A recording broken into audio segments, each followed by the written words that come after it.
भगवान से कहा कि अरे ना समझ, इधर आ, इस पृथ्वी को छोड़ दे। इसे विश्व विधाता ब्रह्मा ने हम रसातल वासियों के हवाले कर दिया है। रे सुकर रूपधारी, रे सुकर रूपधारी सुराधम, मेरे देखते देखते तू इसे लेकर के कुशलता पूर्वक नहीं जा सकता।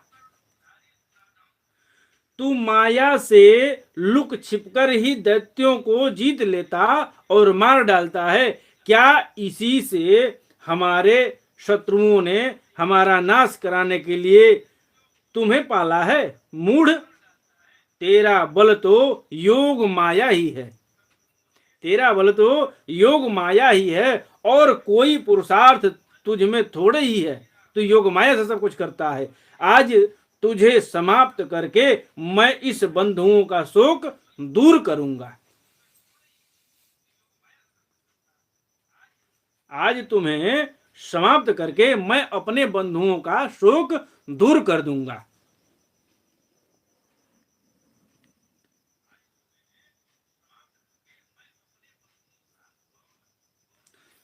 जब मेरे हाथ से छूटी हुई गदा के प्रहार से सिर फट जाने के कारण तू मर जाएगा, तब तेरी आराधना करने वाले जो देवता और ऋषि हैं वे सभी जो है जड़ कटे हुए वृक्षों की भांति स्वयं ही जो है नष्ट हो जाएंगे।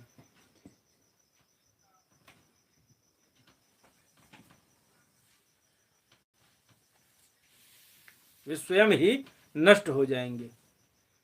देखिए, आज कथा करने का मन बिल्कुल नहीं था, हिम्मत नहीं हो रही थी कि मैं कथा करूं। सुबह भी जो है एक तो तीनों काल की संध्या करना होता है, स्नान ध्यान करके बैठ करके प्रतिदिन 2 बजे भोजन करने वाला मैं व्यक्ति आज सुबह थोड़ा जल्दी अपना कार्यक्रम कर करके और निकल गया। हमको बक्सर जाना था। मैं बक्सर गया, वहाँ सत्यनारायण भगवान की कथा अपने शिष्य के यहाँ करना था। कथा करी, प्रसाद पाया और प्रसाद पा करके 3, साढ़े 3 या 4 बजे के आसपास घर लौटा। शरीर थक गया था। 2-3 लोग मिलने आ गए। 6, साढ़े 6, 7 कैसे बज गया पता ही नहीं चला। आज जल्दी जल्दी में ही जो है मैं इसका अध्ययन किया हूँ, समय नहीं मिला। और मन ये भी हो रहा था कि मैं आज इस कथा को रोक कैसे पाऊंगा। रोकना मेरे बस का नहीं है, क्योंकि मैं तो निमित्त मात्र हूँ, मैं निमित्त मात्र हूँ। करने और कराने वाले तो साक्षात प्रभु श्री द्वारिकाधीश भगवान सदगुरुदेव भगवान है। मेरी क्या विशाल जो मैं कुछ कर पाऊँ। उनके कृपा से ही जो है सारा काम चल रहा है, सारी व्यवस्थाएं उन्हीं की कृपा से चल रही हैं। हमारा क्या विशाल जो हम कर पाएँ। प्रभु की प्रेरणा, प्रभु की ही शक्ति ने जो है हमको बैठा दिया। ठाकुर जी की ऐसी कृपा रही, श्रीमद् भागवत महापुराण से ऐसा लगाव हुआ, हम अपने आप को नहीं रोक पाए। अब हिरण्याक्ष जो है भगवान को बार बार ऐसी विभत्स बातें सुना रहा है। हिरण्याक्ष भगवान को दुर्वचन बाणों से छेदे जा रहा था, परंतु उन्होंने दांत की नोक पर स्थित पृथ्वी को भयभीत देखकर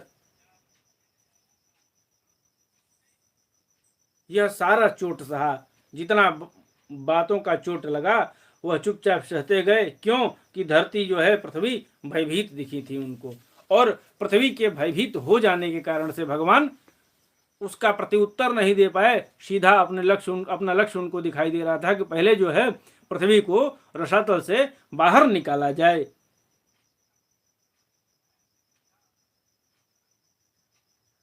तो था भगवान जल से उसी प्रकार बाहर निकल गए, और जैसे ग्राह की चोट खा करके हथनी सहित गजराज होता है, उसी प्रकार से भगवान चोट खा करके भी जो है बाहर निकल गए। जब उसकी चुनौती का कोई उत्तर न देकर के वे जल के बाहर आने लगे, तब ग्राह जैसे गज का पीछा करता है, उसी प्रकार से पीले केश और तीखी दाढ़ों वाले उस दैत्य ने उनका पीछा किया, तथा वज्र के समान कड़क करके कहने लगा, तुझे भागने में लज्जा नहीं आती क्या? सच है, असत पुरुषों के लिए कौन सा काम न करने योग्य है।